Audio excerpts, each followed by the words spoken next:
श्रीमेधा दक्षिणामूर्तिरूपाय परमात्मने नमः शिवाय वेद्याय नाथाय गुरवे नमः।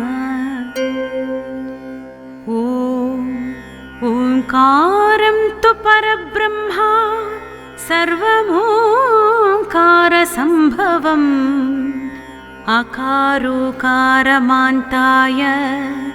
ओंकाराय नमो नमः। नमस्ते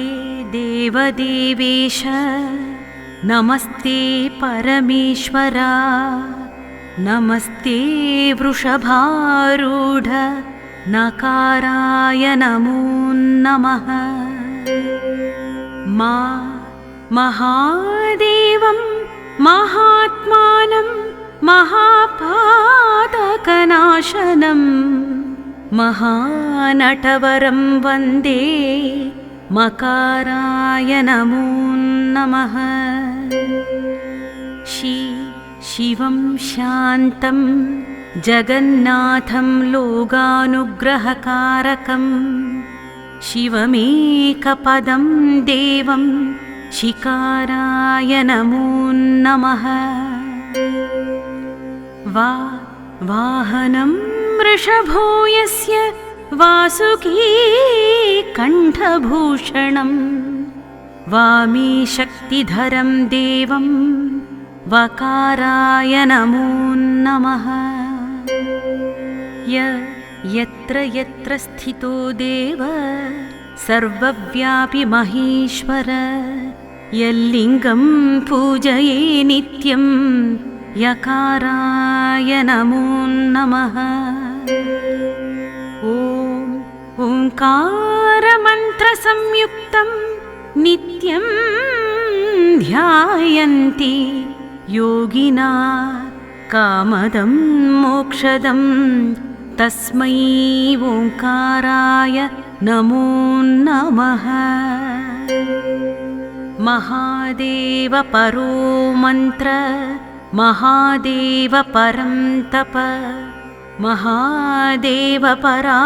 विद्य महादेव परागति। ॐ नमः शिवयेति च षट्लिङ्गाय नमो नमः। मोक्षकाम्यप्रदाते च विश्वरूपाय ते नमः।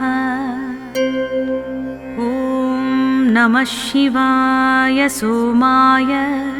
सताराय षडात्मने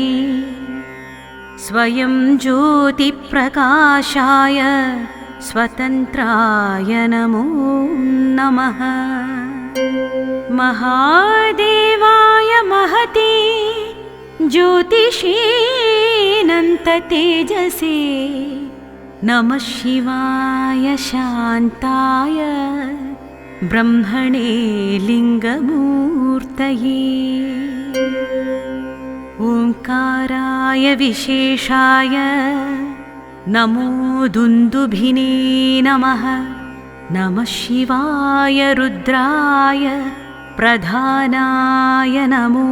नमः। गुरवे सर्वलोकानां भिषजे भवरोगिणां निधये सर्वविद्यानां दक्षिणामूर्तये नमः। ज्ञानानन्दं ज्ञानरूपं ज्ञानबीजं सनातनं तपसां फलदातारं दातारं सर्वसम्पदां रुद्गं सत्यं परं ब्रह्मा पुरुषं कृष्णपिङ्गलम् ऊर्ध्वरेतं विरूपाक्षं विश्वरूपं नमाम्यहम्। ध्यायेदभीष्टसिद्ध्यर्थ महर्निशमुमापतिम् ईशानां सर्वविद्यानाम् ईश्वरेश्वरमव्ययम्। गोभिर्जुष्टं धनेव ह्यायुषा च बलेन च प्रजया पशुभिः पुष्कराक्षं तन्मे मनः शिवसङ्कल्पमस्तु। सत्यं माता पिता ज्ञानं धर्मो भ्राता दया सखा शान्तिपत्नी क्षमा पुत्रः षडेते मम बान्धवा। ॐ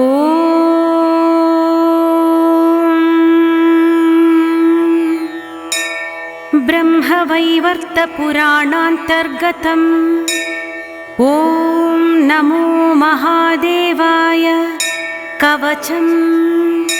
बाणासुर उवाच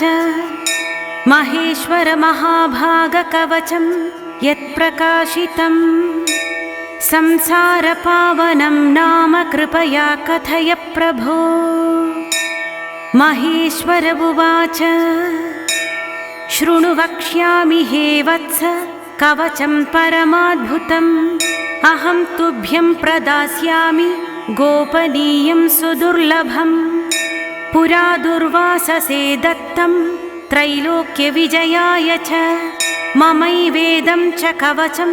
भक्त्या यो धारयेत् सुधीः जेतुं शक्नोति त्रैलोक्यं भगवन्नवलीलया संसारपावनस्यास्य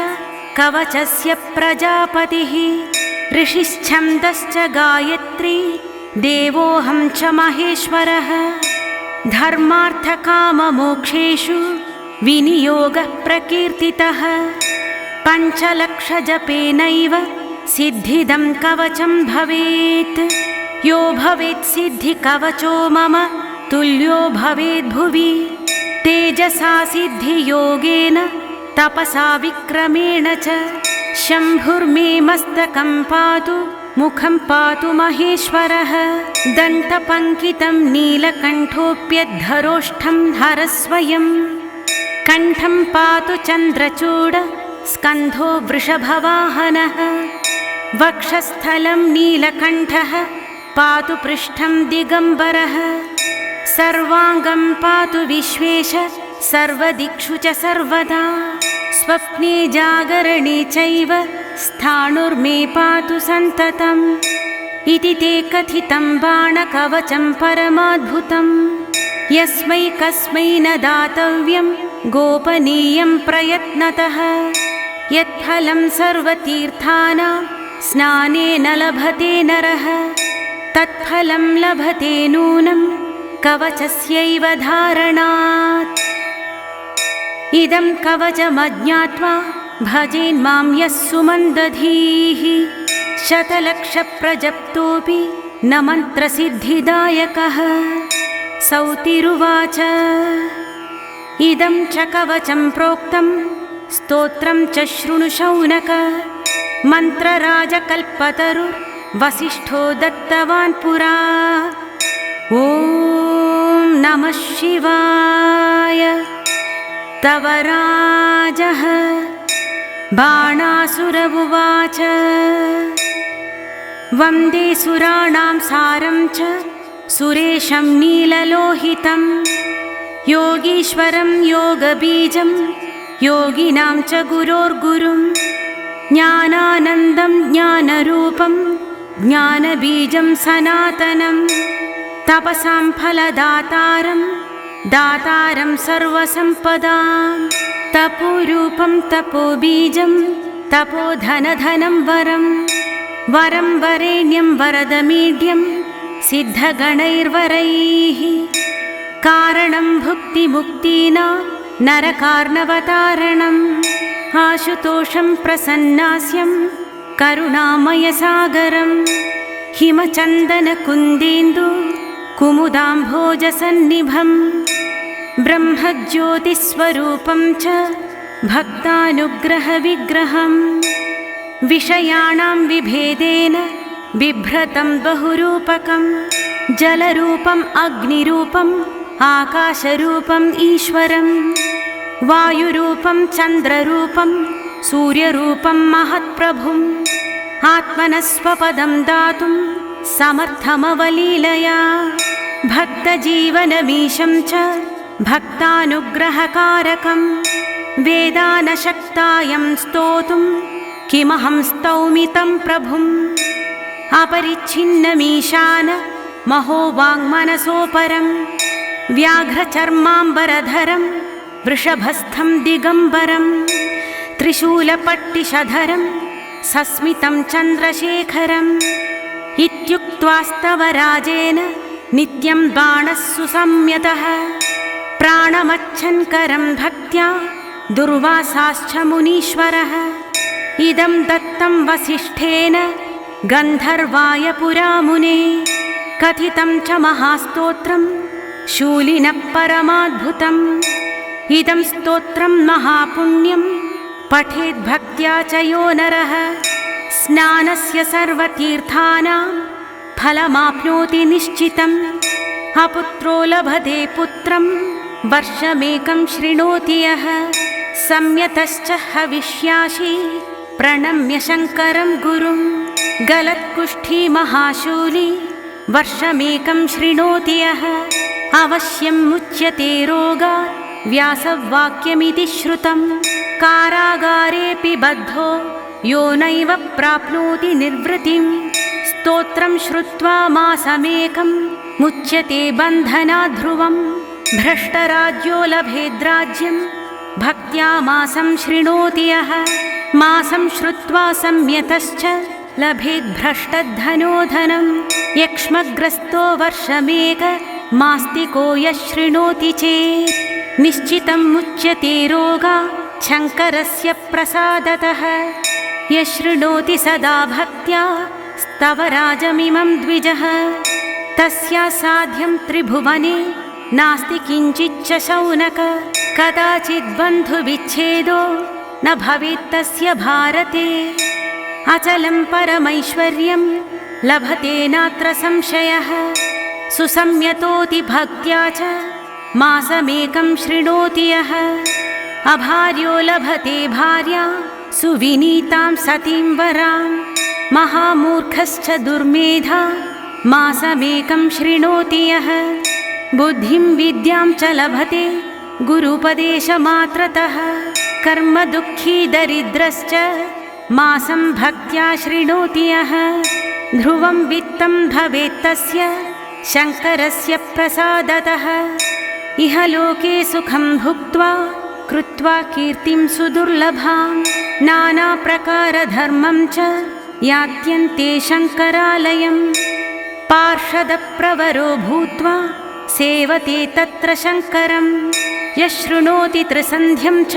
नित्यं स्तोत्रमनुत्तमम् अस्य श्रीशिवहृदयस्तोत्रमहामन्त्रस्य वामदेव ऋषिः पञ्चैच्छन्दः श्रीसाम्ब सदाशिवदेवता ॐ बीजं नमः शक्तिः शिवायेति कीलकं मम चतुर्वर्गफलाप्तये श्रीसाम्ब सदाशिवहृदयमन्त्र जपे विनियोगः ऋष्यादिन्यासः वामदेव ऋषिभ्यो नमः शिरसि पञ्चैच्छन्दसे नमः मुखे श्रीसाम्ब सदाशिवाय देवतायै नमः हृदि ॐ बीजाय नमः गुह्ये नमः शक्तये नमः पादयोः शिवायेति कीलकाय नमः नाभौ विनियोगाय नमः इति करसम्पुटे करन्यासः ॐ सदाशिवाय अङ्गुष्ठाभ्यां नमः नं गङ्गाधराय तर्जनीभ्यां नमः मं मृत्युञ्जयाय मध्यमाभ्यां नमः सिं शूलपाणये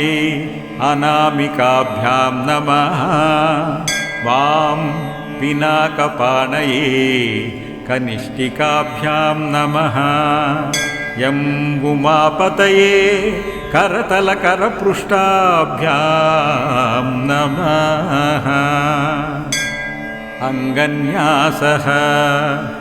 ॐ सदाशिवाय हृदयाय नमः नं गङ्गाधराय शिरसे स्वाहा मं मृत्युञ्जयाय शिखाय वषट् सिं शूलपाणये कवचाय हुं वां पिनाकपाणये नेत्रत्रयाय औषट् यं उमापतये अस्त्राय फट् भूर्भुवस्सुवरोमिति दिग्बन्धः ध्यानम् वामां कन्यस्तवामेतर करकमलयास्तथा वामहस्ता न्यस्ता रक्तोत्पलायः स्तनपरिविलसद्वा महस्तप्रियायाः सर्वाकल्पाभिरामो धृतपरशुः मृगाभीष्टदः काञ्चनाभः ध्येयः पद्मासनस्थः स्मरललितवपुः सम्पदे पार्वतीशः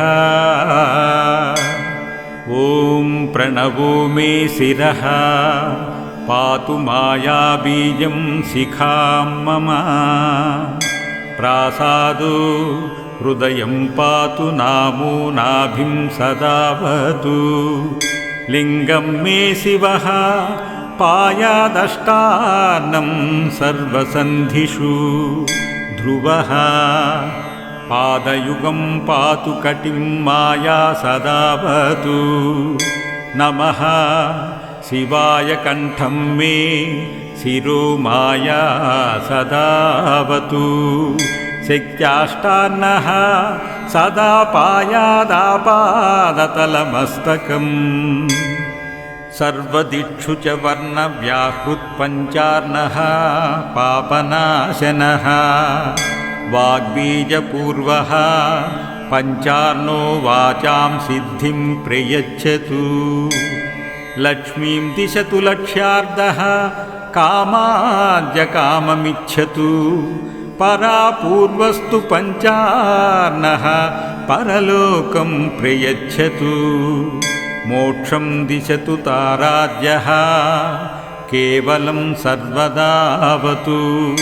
त्र्यक्षरी सहितः शम्भुः त्रिदिवं सम्प्रयच्छतु सौभाग्यविद्यासहितः सौभाग्यं मे प्रयच्छतु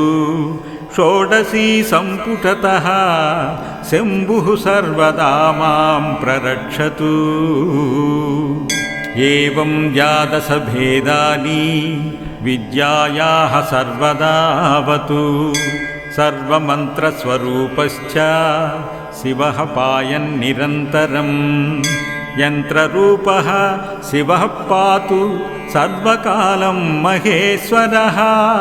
शिवस्य पीठं मां पातु गुरुपीठस्य दक्षिणे वामे गणपतिः पातु श्रीदुर्गा पुरतोऽवतु क्षेत्रपालः पश्चिमे तु सदा पातु सरस्वती आधारशक्तिः कालाग्निरुद्रो माण्डूकसंज्ञितः आदिकूर्मो वराहश्च अनन्तः पृथिवी तथा एतान् पातु पीठाधः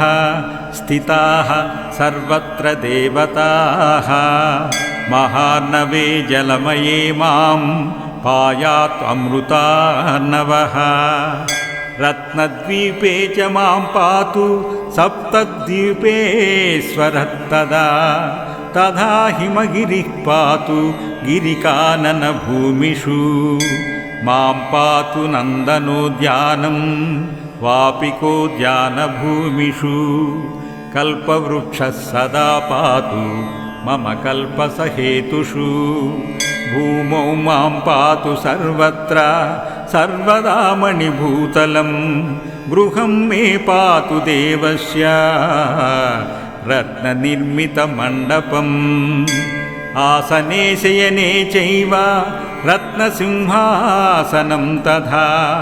धर्मं ज्ञानं च वैराग्यमैश्वर्यं चानुगच्छतु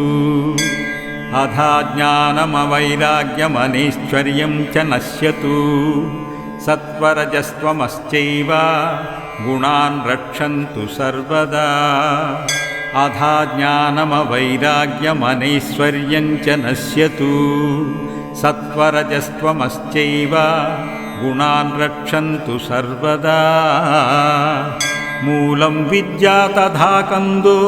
नालं पद्मं च रक्षतु पत्राणि मां सदा पातु केसराः कर्णिकावतु मण्डलेषु च मां पातु सोमसूर्याग्निमण्डलम् आत्मात्मानं सदा पातु अन्तरात्मान्तरात्मकम् पातु मां परमात्मापि ज्ञानात्मा परिरक्षतु वामा ज्येष्ठा तथा श्रेष्ठा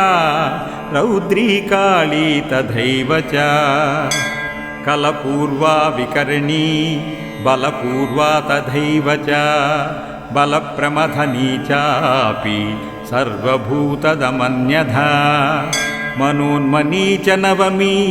एता मां पातु देवता योगपीठः सदा पातु शिवस्य परमस्य मे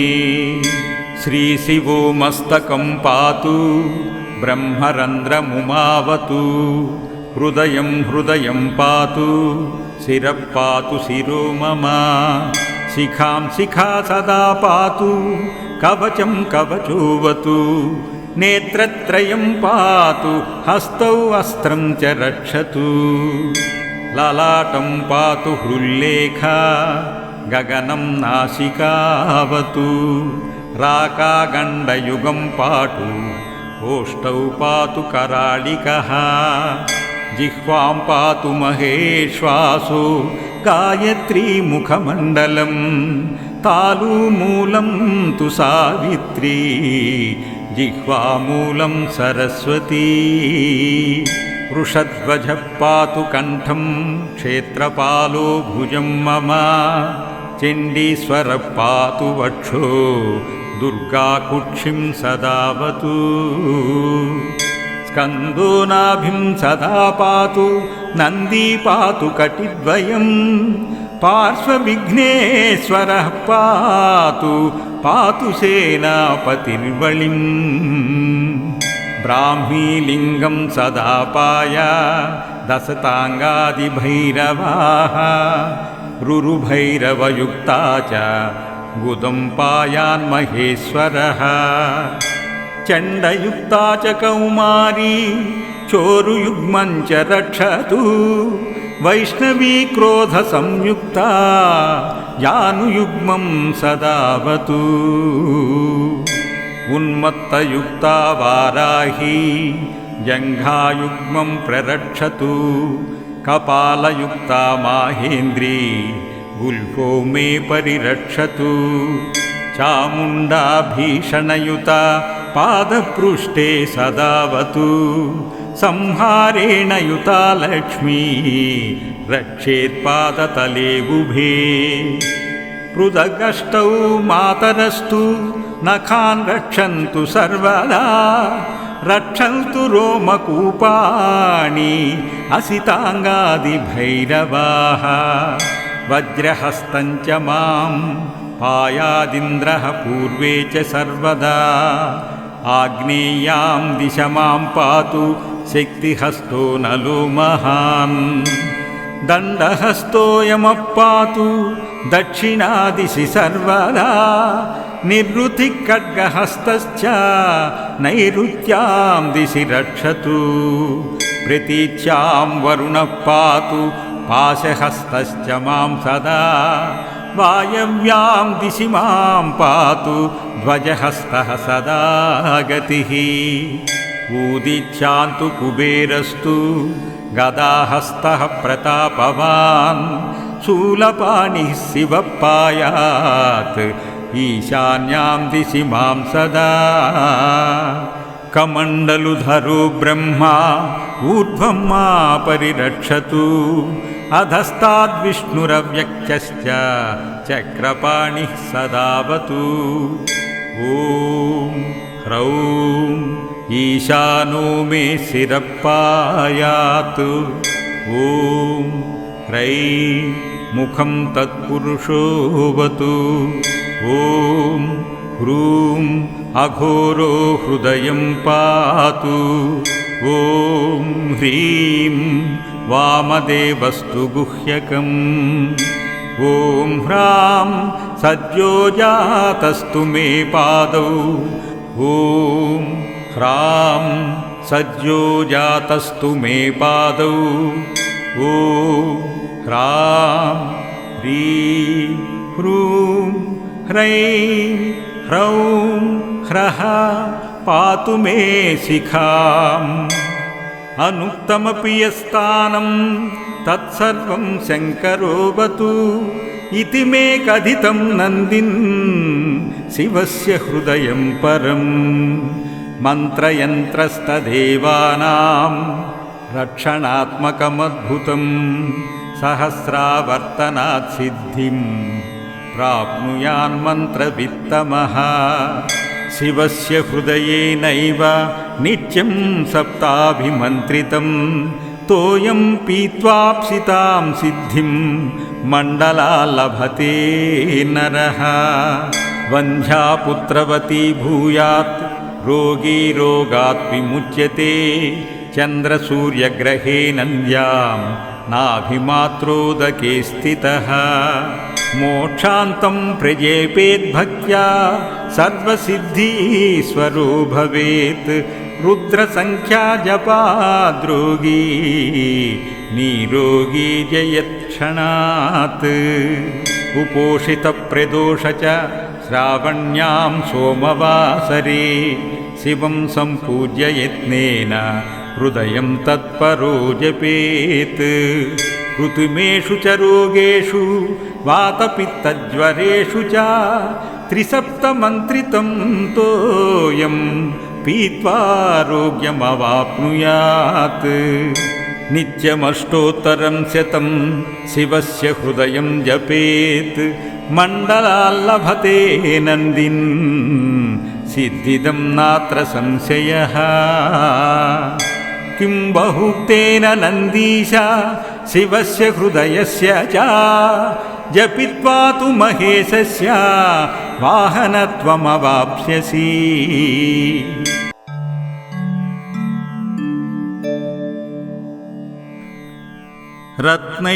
रत्नैकल्पितमानसं हिमजलै स्नानं च दिव्याम्बरं नानारत्नविभूषितं मृगमदा मोदाङ्कितं चन्दनं जातीचम्पकबिल्वपत्ररचितं पुष्पं च धूपं तथा दीपं देवदयानिधे पशुपते हृत्कल्पितं गृह्यताम् सौवर्णेन वरत्नखण्डरचिते पात्रे घृतं पायसं भक्ष्यं पञ्चविधं पयोदधियुतं रम्भाफलं पानकं शाकानामयुतं जलं रुचिकरं कर्पूरखण्डोज्ज्वलम् ताम्बूलं मनसा मया विरचितं भक्त्या प्रभो स्वीकुरु छत्रं चामरयोर्युगं व्यजनकं चादर्शकं निर्मलं वेणीभेरिमृदङ्गकाहळकलागीतं च नृत्यं तथा साष्टाङ्गप्रणतिस्तुतिर्बहुविधा ह्येतत्समस्तं मया सङ्कल्पेन समर्पितं तव विभो पूजां गृहाण प्रभो आत्मत्वं गिरिजामतिः सहचरा प्राणशरीरं गृहं पूजा ते विषयोपभोगरचना निद्रासमाधिस्थितिः संचारपदयो प्रदक्षिणविधि स्तोत्राणि सर्वाङ्गिरो यद्यत्कर्म करोमि तत्तदखिलं शम्भो तवाराधनम् करचरणकृतं वा कर्म वा कायजं वा श्रवणनयनजं वा मानसं वापराधं विहितमविहितं वा सर्वमेतत्क्षमस्व शिव शिव करुणाब्दे श्री महादेव शम्भो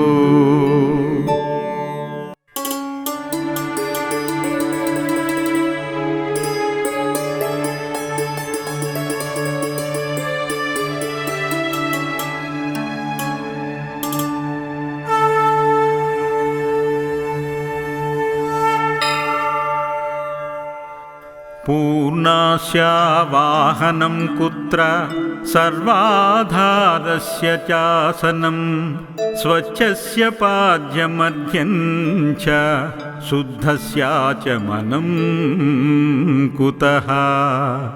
निर्मलस्य कुतस्नानं वस्त्रं विश्वोदरस्य च निरालम्बस्योपवीतं पुष्पं निर्वासनस्य च निर्लेपस्य कुतो गन्धो रम्यस्याभरणं कुतः नित्यतृप्तस्य नैवेद्यं ताम्बूलं च कुतो विभो प्रदक्षिणाजनन्तस्य हृद्वयस्य कुतो नतिः वेदवाक्यैरवेद्यस्य कुतस्तोत्रं विधीयते स्वयं प्रकाशरूपस्य कुतो नीराजनं विभो अन्तर्बहिश्च पूर्णस्य कथुमद्वासनं भवेत् एवमेव पुरा पूजा सर्वावस्थासु सर्वदा एकबुद्ध्या तु देवेश विधेया ब्रह्मवित्तमैः प्रातः स्मरामि परमेश्वर वक्त्रपद्मं पालाक्षकीलपरिशोषितपञ्चबाणं भस्मत्रिपुण्डरचितं पणिकुण्डलाढ्यं कुन्देन्दुचन्दनसुधारसमन्दहासं प्रातर्भजामि परमेश्वर बाहुदण्डान् खड्वाङ्गशूलहरिणाहि पिनाकयुक्तान्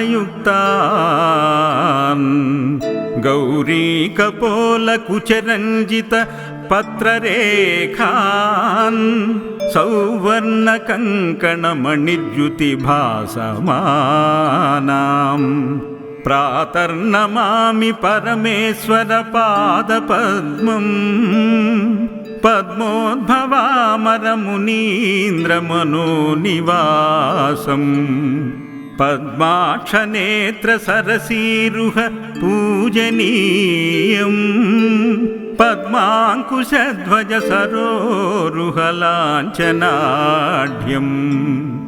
प्रातः स्मरामि परमेश्वर पुण्यमूर्तिम् कर्पूरकुन्दधवलं गजचर्मचेलं गङ्गाधरं गणकपर्धविभासमानं काचायनीतनुविभूषित वामभागम्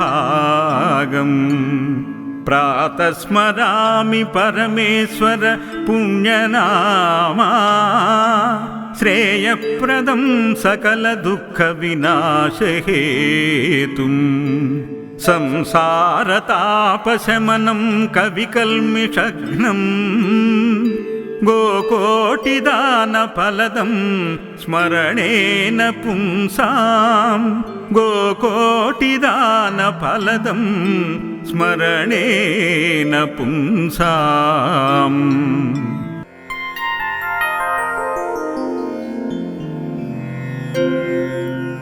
विश्वेश्वर महादेव काशीनाथ जगद्गुरो काशीवासफलं देहि करिष्ये अनुत्तमं व्रतम् कृतान्यनेकपापानि जन्म जन्मान्तरेषु वै तानि सर्वाणि नश्यन्तु काशीक्षेत्रस्य सेवया त्वद्भक्तिकाशीवासं च राहित्यं पापकर्मणां सत्यङ्गैः श्रवणाद्वैश्च कालो गच्छतु मे सदा हर शम्भो महादेव सर्वज्ञसुखदायक पुनः पापमतिर्मास्तु धर्मबुद्धिस्तदास्तु मे तव पादाम्बुजद्वन्द्वे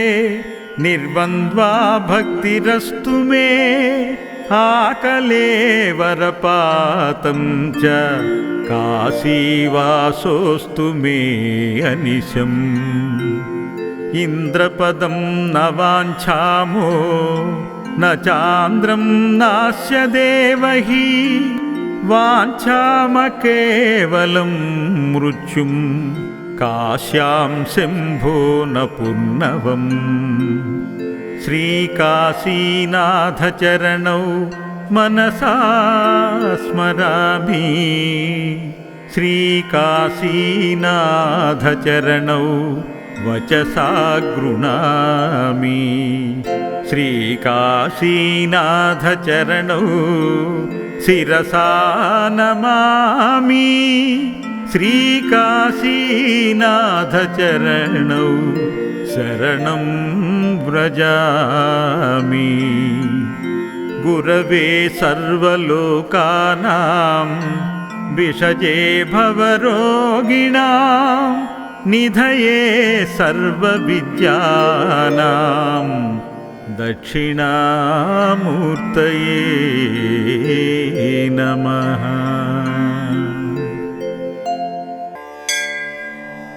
प्रातः स्मरामि भवभीतिहरं सुरेशं गङ्गाधरं वृषभवाहनमम्बिकेशं खड्वाङ्गशूलवरदाभयहस्तमीशं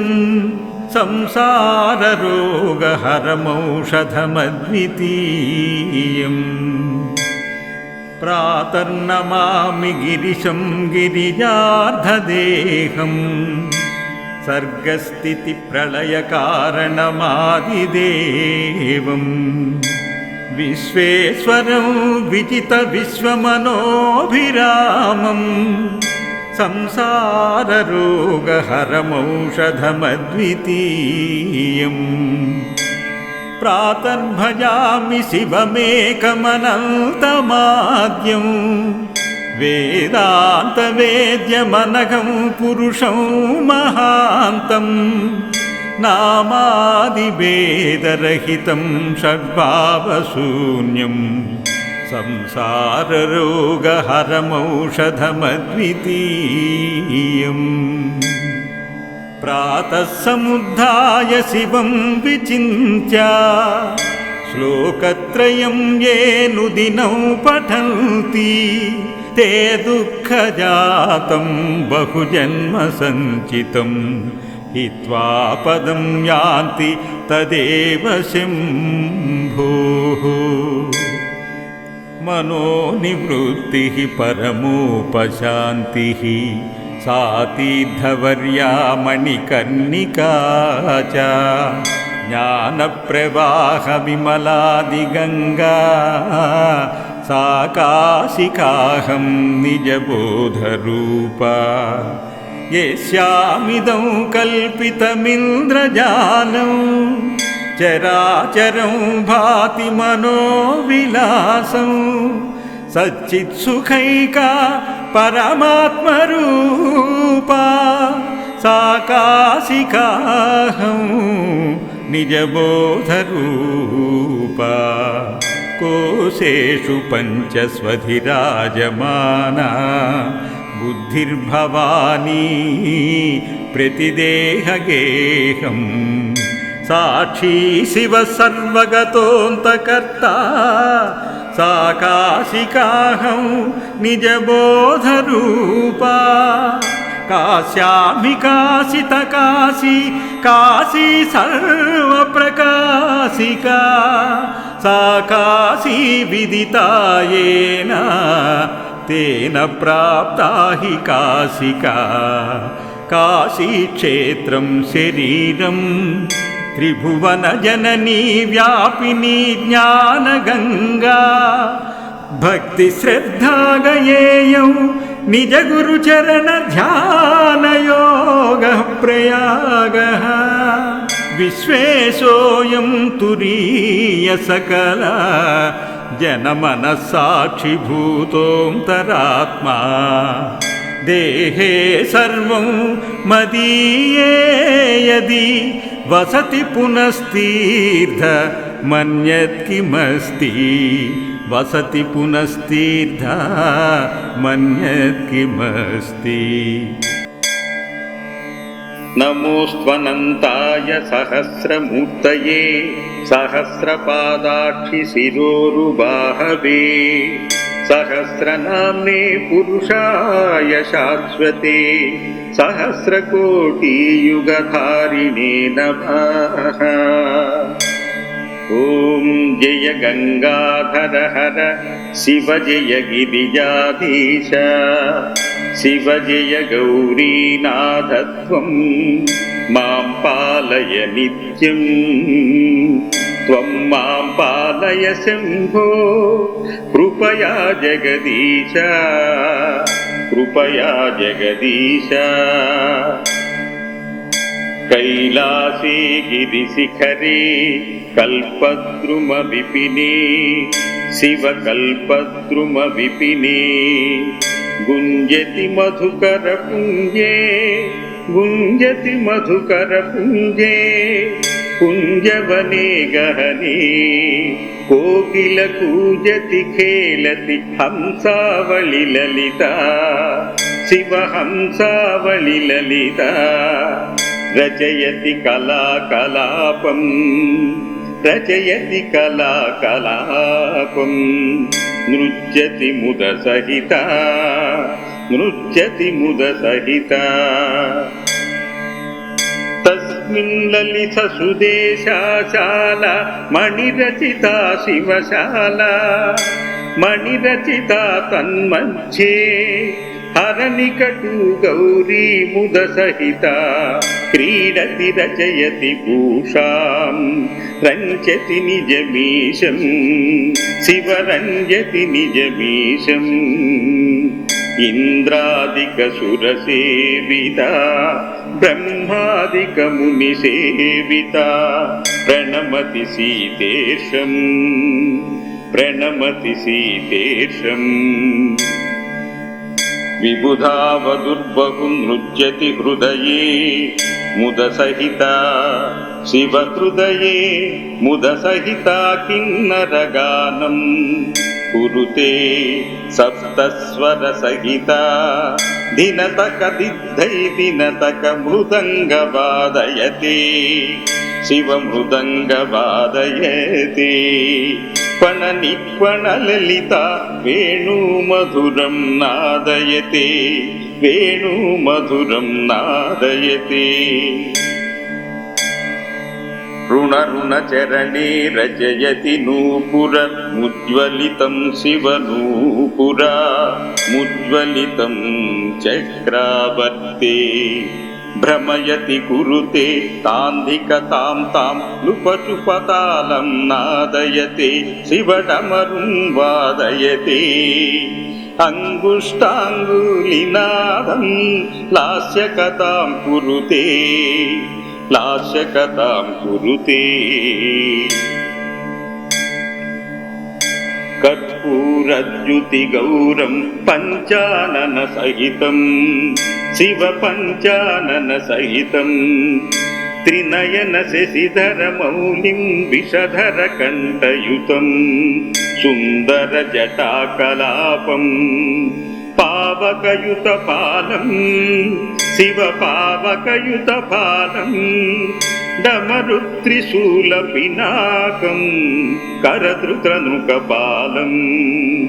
కరధృతనుకపాలం శంఖునినాదం కృత్వా జల్లరినాదయతే శివ జల్లరినాదయతే నీరాజయతే బ్రహ్మా నీరాజయతే విష్ణుర్వేదరుచో పఠతే అతి మృదు చరణ సరోజం హృది కమలే ధృత్వా శివ హృది కమలే ధృత్వా అవలోకయతి మహేశం శివలోకయతి సురేశం ఈశం అభిన్వత రుణైరచయతి మాలాం పన్నగముపవీతం శివ పన్నగముపవీతం వామా విభాగే గిరిజ వామా విభాగే గౌరీ రూపం అతిలలితం సుందర సకల శరీరే మనసి జకృత భస్మాభరణం శివకృత భస్మాభరణం ఇది వృషభధ్వజ రూపం హర శివ శంకర రూపం తాపత్రయ హరణం హర శివ శంకర రూపం తాపత్రయ హరణం ధ్యానం ఆరతి సమయే హృదయే ఇతి కృత్వా శివ హృదయే ఇతి కృత్వా రామం త్రిజటానాదం శంభో త్రిజటానాదం ఈశం అభన్వతా సంగీతమేవం ప్రతిదిన పఠనం